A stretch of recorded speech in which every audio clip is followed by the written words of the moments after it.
Rumaragas ang pagpapala po sa atin lahat. Para sa ating pangaraw-araw na talata, tayo ngayon ay nasa Exodus Kapitulo 2 simula versikulo 23 hanggang versikulo 25.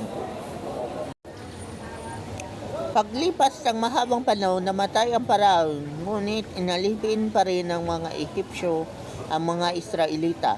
Kaya't dumaraing sila sa tindi ng hirap.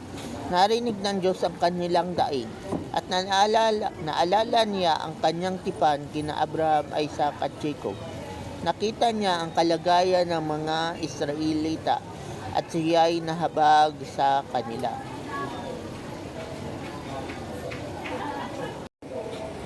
So sa passage na to, mababasa natin na narinig na ng Diyos ang daing ng mga Israelites nung panahon na yaon, kung saan sila ay naging slave doon sa Egypt. Kaya totoo talaga na pag dumalangin ka sa Diyos, mapapakinggan at mapapakinggan ka niya. Kung paanong pinakinggan niya noon ang kanyang bayan, kaya niya pa rin gawin yun ngayon. Isang patunay na ang Diyos nating pinaglilingkuran ay buhay at hindi bingi.